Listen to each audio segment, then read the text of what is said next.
Growing up in Oakland, there were several options for folks like me. You can sell drugs, you can prostitute or pimp, depending on who and what you are, or you can end up dead, end up in a cemetery. And I didn't really want to do any of those three things. And I knew that I was going to have to do something to help make sure that other families didn't have to do that and other kids didn't have to make those choices.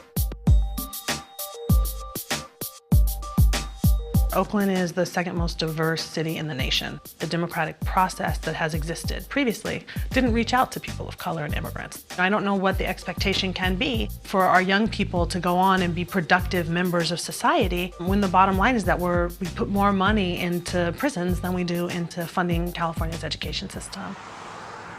We have to redefine what the role of government is in our lives. We believe in creating an authentic local democracy, and the biggest part of that is having full participation.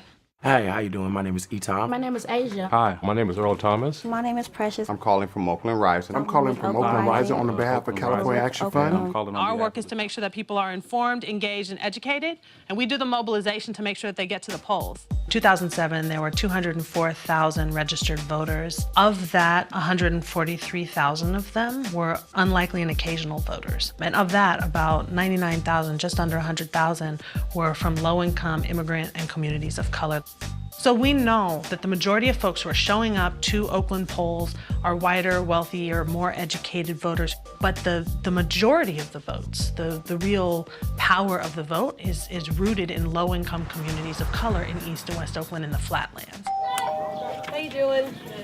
My name's Sabrina. I'm with Oakland Rising. This is a statewide effort for us to make sure everybody... People want to participate, right? People want to know what's happening at City Hall, but who has time to know what's happening at City Hall? Like, nobody, because you're busy feeding your kids and making sure that you have your job and making sure you have food in your refrigerator.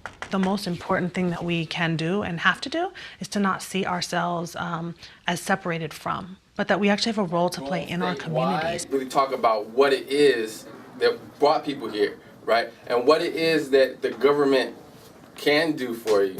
Voting is one of those things that is free and it's fun and it's sexy. And if we can get folks to really grab onto this notion that they have power in this one act, we can begin to see a sea change.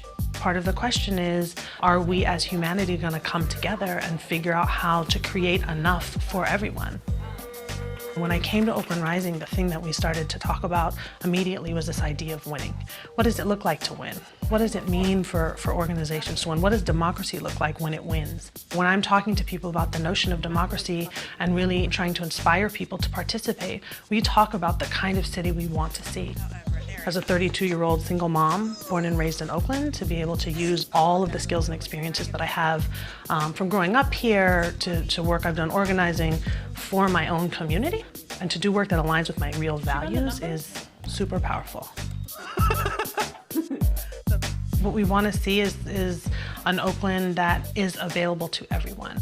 So we talk about libraries being open, we talk about parks being clean and the lights being on at night for kids to be able to play. We talk about after-school violence prevention programs and jobs that have health care and benefits. We talk about and paint a picture of what Oakland can look like for families. The people who are most impacted, the poorest people, the darkest people, that those folks should be leading this movement. We know that when we go out and talk to voters in our community and have them fully participate, we could potentially run the entire city.